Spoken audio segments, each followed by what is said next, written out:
Yo les amis, j'espère que vous allez tous très bien. Très content de vous retrouver dans cette nouvelle vidéo.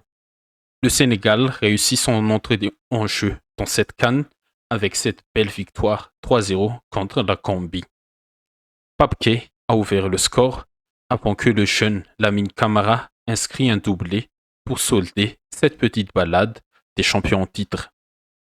Au menu comme d'habitude, les compos des deux équipes, les causes à effet, mes tops et flops, plus mon MVP et la note du match. Les compos des équipes.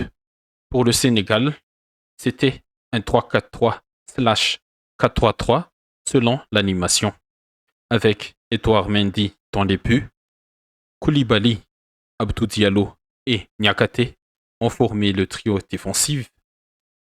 Jacobs et Crépin Diatta étaient les deux pistons qui votaient son dé en latéral en phase défensive. Pape Gueye et Lamine Camara, le double pivot au milieu. Et le trio offensif a été formé par Mané à gauche, Habib Diallo dans l'axe en tant que numéro 9 et Ismaïla Sarr à droite.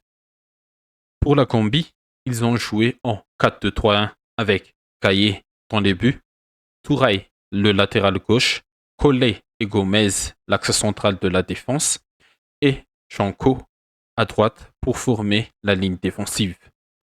Le double pivot a été formé par Mané, je ne sais pas comment ça se prononce, et Ebou Adams. Et sur les côtés, on avait Minté à gauche et Moussa Baro à droite. Je me souviens bien de ce Moussa Baro lors de la dernière CAN. Et pour soutenir Sowe, seul en pointe, il y avait Darboe en tant que numéro 10. Les causes à effet du match. Le match a été bien maîtrisé par le Sénégal. Comme la Côte d'Ivoire lors du match d'ouverture, le Sénégal a mis les points sur les i, les barres sur les t dès les premières minutes. Après avoir encaissé la première occasion de la rencontre, les Lions de la Teranga ont repris les choses en main. Dans le pressing, impulsé par les milieux qui sont Pape Gueye et Lamine Camara, dans la circulation du ballon avec les qualités techniques de chaque joueur et dans l'apport offensif des deux pistons avec le trio en attaque, la sérénité défensive de Diallo, Koulibaly et Niakate, même si sur quelques actions, il y a eu des malentendus dans la défense sénégalaise, les coéquipiers de Sadio Mané ont su imposer leur rythme à la Gambie. Et grâce à tous ces approches offensives et défensives, le Sénégal a ouvert le score rapidement avec le but de Pape Gueye sur la passe décisive de Mané. L'action de ce but a été bien menée sur le côté droit avec Crépin Diatta et la projection de Camara qui a remis un centre dangereux mal repoussé par la défense gambienne. Et du coup, en ouvrant le score très rapidement, les âmes d'Aliou Cissé ont pu contrôler le match à leur manière. La seule chose à améliorer pour moi, c'est la concentration des défenseurs parce qu'ils ont même encaissé quelques occasions dangereuses.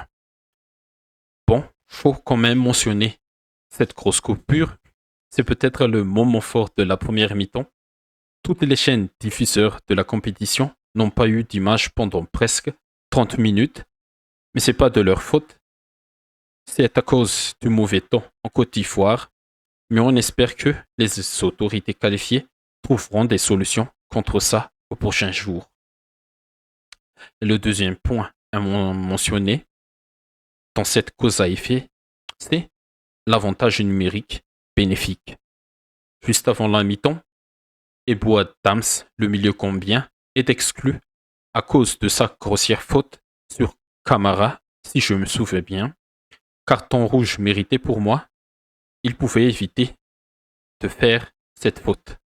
Mais la supériorité numérique est toujours une lame à double tranchante parce que soit l'équipe avantagée plie le match en marquant plus de buts, soit elle va commencer la mode gestion incompréhensible en reculant petit à petit. Mais j'ai bien aimé l'attitude du Sénégal qui a bien respecté son adversaire du jour. Ils ont joué leur carte jusqu'au bout. Ils n'ont pas reculé.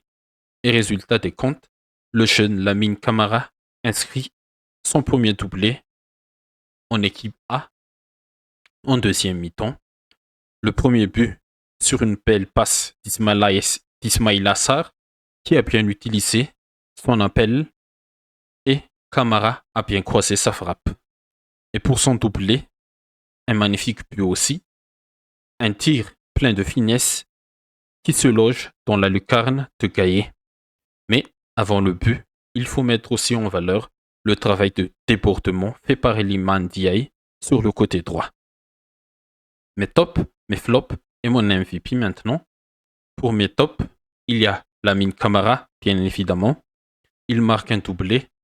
Il a été bon dans ses projections offensives et dans la récupération du ballon, c'est-à-dire dans le pressing, les interceptions. Et je mets aussi son compère au milieu, Pape Gueye, très intéressant dans la récupération, le pressing et surtout la couverture quand Camara se projetait dans la surface adverse. Et en troisième, je vais mettre Niakate.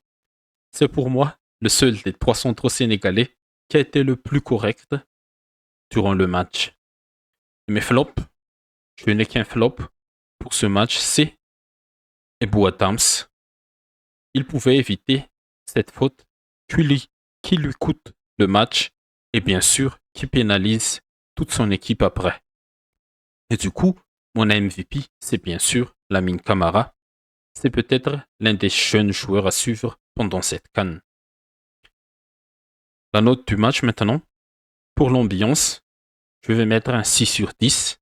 Malgré le stade à moitié vide, j'ai senti que les spectateurs de chaque camp ont donné leur maximum pour ambiancer cette rencontre. Pour l'intensité, merci le Sénégal, une bonne intensité. 6 sur 10 aussi. Et pour le scénario, grâce à cette victoire, pas avec le Sénégal, pas très flamboyant, mais dans une maîtrise totale, je mets 8,5 pour le scénario, ce qui nous donne une note générale de 7 sur 10. Oui, j'arrondis le 6,888 trop long là. 7 sur 10, c'est une bonne note pour ce premier match des champions en titre. Ok les amis, c'est tout pour la vidéo. N'hésitez pas à liker, commenter, à partager comme d'habitude. Et abonnez-vous si vous ne l'êtes pas encore pour ne pas rater les prochaines. Merci à vous tous et à la prochaine.